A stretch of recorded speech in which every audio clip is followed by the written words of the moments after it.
Om Swastiastu, Assalamualaikum warahmatullahi wabarakatuh. Salam sejahtera bagi kita semua. Nama saya Hana Kirena dengan NIM 19130111041 dari S1 Prodi S1 Pendidikan Matematika, Fakultas Matematika dan Ilmu Pengetahuan Alam. Di sini saya akan menjelaskan mengenai PLP atau pengenalan lapangan persekolahan sebagai syarat untuk mengikuti PLP. Untuk yang pertama, saya akan menjelaskan hakikat dari pelaksanaan PLP ini, yaitu profesionalisme seorang guru merupakan salah satu faktor yang memiliki pengaruh besar terhadap dunia pendidikan.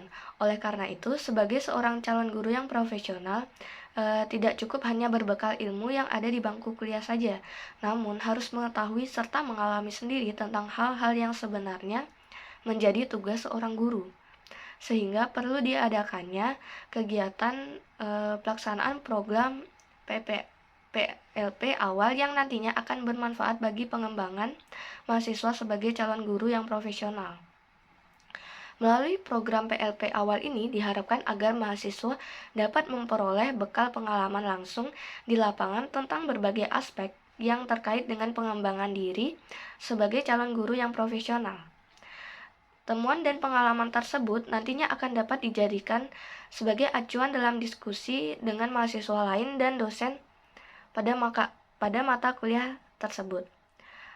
Maka dalam usaha untuk menjadikan mahasiswa sebagai guru yang sosoknya profesional dan berkompeten dalam dunia pendidikan, maka Universitas Pendidikan Ganesha yang secara garis besar merupakan salah satu dari lembaga pencetak tenaga pendidikan ini berusaha meningkatkan kualitas pendidikan dengan memberikan pembekalan kepada mahasiswa melalui pengenalan lapangan persekolahan ini.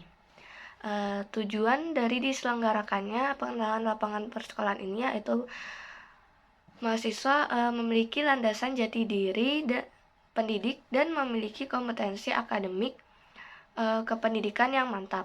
Tujuan umum dari PLP 1 ini adalah yang pertama, pengamatan langsung kultur sekolah, kedua, pengamatan struktur organisasi dan tata kelola di sekolah, yang ketiga, pengamatan peraturan dan tata tertib sekolah, yang keempat, yaitu pengamatan kegiatan-kegiatan semi formal dan formal di sekolah. Nah, kegiatan ini seperti misalnya upacara, rapat, briefing, dan lain-lain.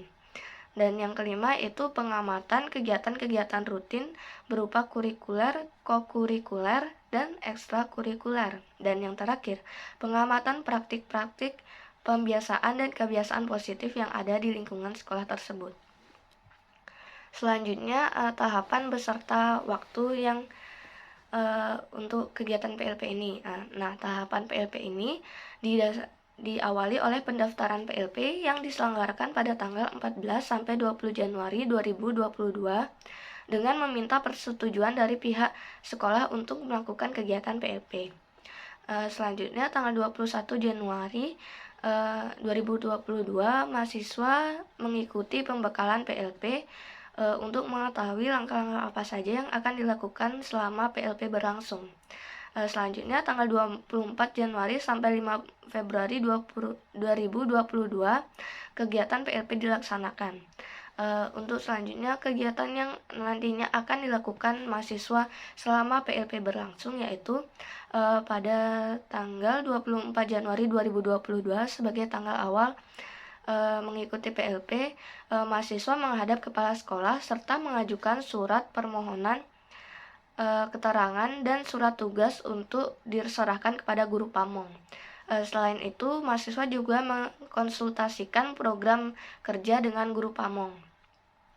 Selanjutnya, dari tanggal 25 Januari 2022 hingga 5 Februari 2022 mahasiswa melakukan observasi, wawancara, dan pengambilan data pada lingkungan fisik serta non-fisik dari sekolah tersebut. Nah, observasi, wawancara, dan pengambilan data ini dilakukan bisa di lapangan sekolah, perpustakaan, laboratorium, ataupun semua fasilitas yang ada di sekolah. Selain itu juga melakukan observasi, wawancara, dan pengambilan data ke organisasi yang ada di sekolah tersebut, serta ekstrakurikuler yang ada di sekolah tersebut. Nah, durasi dari kegiatan PLP awal ini dalam satu hari yaitu 3,5 jam dengan hanya melakukan observasi, tidak mengajar siswa secara langsung. Selanjutnya saya akan menjelaskan mengenai komponen penilaian dari PLP ini. Penilaian ini dilakukan oleh dosen pembimbing PLP 1 dengan format penilaian yang sudah ditentukan. Lalu aspek yang dinilai serta bobot penilaian yang akan dinilai pada PLP awal ini yaitu yang pertama, kehadiran di kampus dan di sekolah sebanyak 10%. Yang kedua, laporan pelaksanaan PLP 1 yaitu 50%. Dan yang terakhir yaitu ujian lisan oleh dosen pembimbing PLP 1 yaitu 40%. Batas lulus atau passing grade dari PLP 1 yang paling rendah yaitu B. Nah, selanjutnya saya akan menjelaskan instrumen. Nah, dari instrumennya ini terdapat 4 instrumen yang akan dinilai.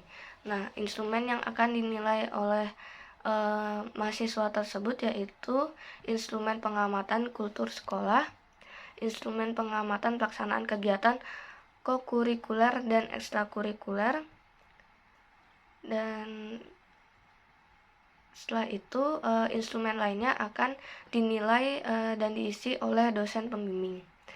Nah, yang pertama yaitu instrumen pengamatan kultur sekolah. Terdapat di mana kita menilai kegiatan 3S, senyum, sapa, dan salam, pengkondisian awal dalam pembelajaran, yang ketiga upacara bendera, yang keempat penggunaan seragam sekolah, yang kelima anjuran menjaga kebersihan, yang keenam anjuran menjaga ketertiban, yang ketujuh anjuran memanfaatkan waktu. Selanjutnya terciptanya suasana yang tenang dan nyaman untuk belajar atau suasana kondusif untuk pembelajaran berlangsung. Selanjutnya itu suasana di sekolah ini menyenangkan atau tidak.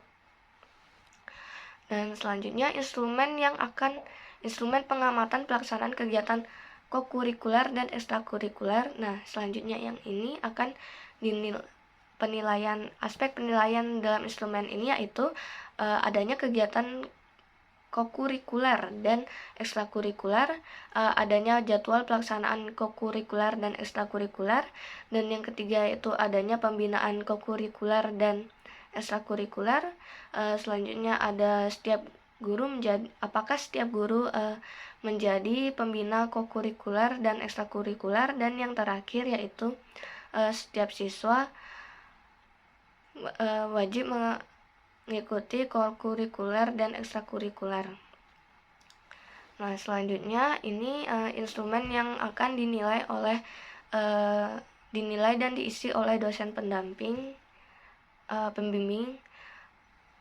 Ada dua, yaitu instrumen penilaian pelaksanaan PLP 1 dan instrumen penilaian laporan mahasiswa PLP 1. Nah, untuk yang pertama yaitu kehadiran di kampus dan di sekolah. Yang kedua, kesungguhan dalam melakukan tugas.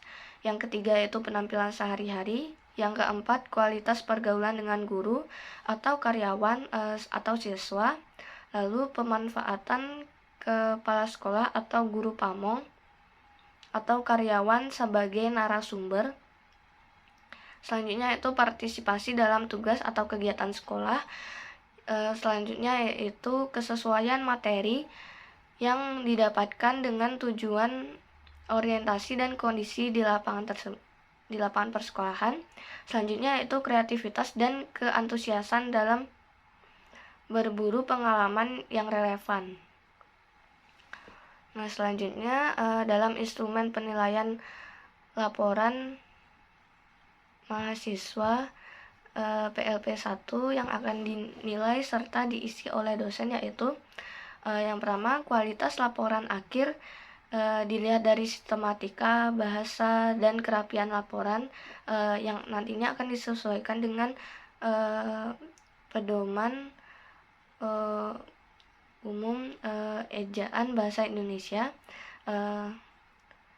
lalu kesesuaian paparan materi dengan masalah atau temuan yang diangkat dalam kegiatan orientasi oleh mahasiswa tersebut, dan yang terakhir yaitu keaslian dan kelengkapan atau kedalaman paparan.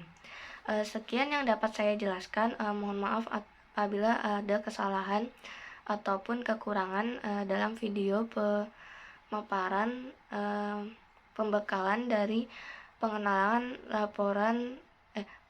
lapangan persekolahan yang saya buat dalam video ini. Om Santi Santi Santi Om. Assalamualaikum warahmatullahi wabarakatuh.